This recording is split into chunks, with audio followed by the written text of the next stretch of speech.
नमस्कार दोस्तों, स्वागत है आपका हमारे चैनल जी ज्ञान गंगा में। दोस्तों, आज हम आपको बताने जा रहे हैं कि भगवान जगन्नाथ को खिचड़ी का भोग क्यों लगाया जाता है। दोस्तों, भगवान श्री कृष्ण की परम उपासक कर्माबाई जी जगन्नाथपुरी में रहती थी और भगवान को बचपन से ही पुत्र के रूप में भजती थी।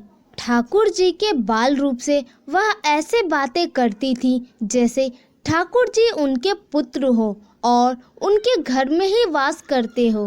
एक दिन कर्माबाई की इच्छा हुई कि ठाकुर जी को फल मेवे की जगह अपने हाथ से कुछ बनाकर खिलाऊं। उन्होंने जगन्नाथ प्रभु को अपनी इच्छा बतलाई। भगवान तो भक्तों के लिए सर्वथा प्रस्तुत है। प्रभु जी बोले, माँ, जो भी बनाया हो वही खिला दो, बहुत भूख लगी है। कर्माबाई ने खिचड़ी बनाई थी तो ठाकुर जी को खिचड़ी खाने को दे दी। प्रभु बड़े चाव से खिचड़ी खाने लगे और कर्माबाई ये सोचकर भगवान को पंखा झलने लगी कि कहीं गर्म खिचड़ी से मेरे ठाकुर जी का मुंह ना जल जाए। संसार को अपने मुख में समाने वाले भगवान को कर्माबाई एक माता की तरह पंखा कर रही थी और भगवान भक्त की भावना में भाव विभोर हो रहे थे। भक्त वत्सल भगवान ने कहा, माँ, मुझे तो खिचड़ी बहुत अच्छी लगी, मेरे लिए आप रोज खिचड़ी ही पकाया करें, मैं तो यही आकर खाऊंगा। अब तो कर्माबाई रोज सुबह उठती और सबसे पहले खिचड़ी बनाती, बाकी सब कुछ बाद में करती थी। भगवान भी सुबह सवेरे दौड़े आते ही कहते, माँ, जल्दी से मेरी प्रिय खिचड़ी लाओ। प्रतिदिन का यही क्रम बन गया था। भगवान सुबह सुबह आते, भोग लगाते और फिर चले जाते। एक बार एक महात्मा कर्माबाई के पास आया। महात्मा ने उन्हें सुबह सुबह खिचड़ी बनाते देखा तो नाराज होकर कहा, माताजी, आप ये क्या कर रही हो? सबसे पहले नहा धोकर पूजा पाठ करनी चाहिए, लेकिन आपको तो पेट की चिंता सताने लगती है। कर्माबाई बोली, क्या करूं महाराज जी, संसार जिस भगवान की पूजा अर्चना कर रहा होता है वही सुबह सुबह भूखे आ जाते हैं। उनके लिए ही तो सब काम छोड़कर पहले खिचड़ी बनाती हूँ।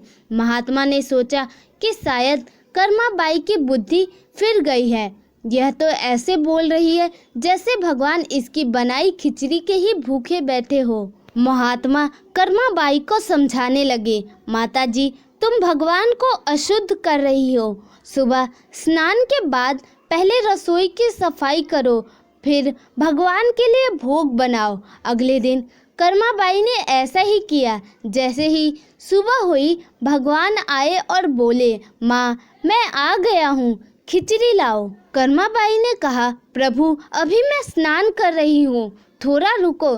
थोड़ी देर बाद भगवान ने फिर आवाज़ लगाई, जल्दी करो माँ, मेरे मंदिर के पट खुल जाएंगे, मुझे जाना है। वह फिर बोली, अभी मैं रसोई की सफाई कर रही हूँ प्रभु। भगवान सोचने लगे, आज माँ को क्या हो गया है, पहले तो ऐसा कभी नहीं हुआ। फिर जब कर्माबाई ने खिचड़ी परोसी तब भगवान ने झटपट करके जल्दी जल्दी खिचड़ी खाई, परंतु आज खिचड़ी में भी रोज वाले भाव का स्वाद भगवान को नहीं लगा था। फिर जल्दी जल्दी में भगवान बिना पानी पिए ही मंदिर में भागे। भगवान ने बाहर महात्मा को देखा तो समझ गए, अच्छा तो यह बात है, मेरी माँ को यह पट्टी इसी ने पढ़ाई है। अब यहाँ ठाकुर जी के मंदिर के पुजारी ने जैसे ही मंदिर के पट खोले तो देखा भगवान के मुख पर खिचड़ी लगी हुई है। पुजारी बोले, प्रभु जी, ये खिचड़ी आपके मुंह पर कैसे लग गई है? भगवान ने कहा, पुजारी जी, मैं रोज मेरी कर्माबाई के घर पर खिचड़ी खाकर आता हूँ।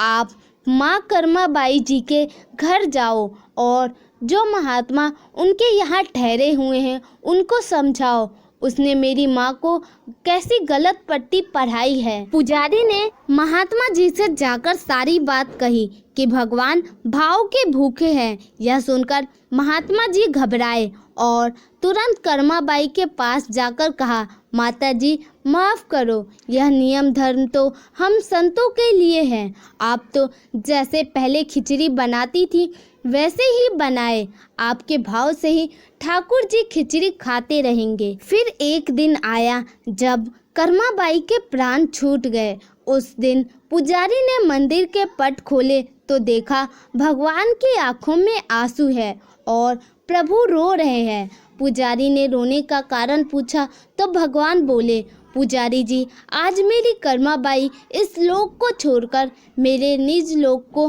विदा हो गई हैं। अब मुझे खिचड़ी बनाकर कौन खिलाएगा? पुजारी ने कहा, प्रभु जी, आपको माँ की कमी महसूस नहीं होने देंगे। आज के बाद आपको सबसे पहले खिचड़ी का भोग ही लगेगा।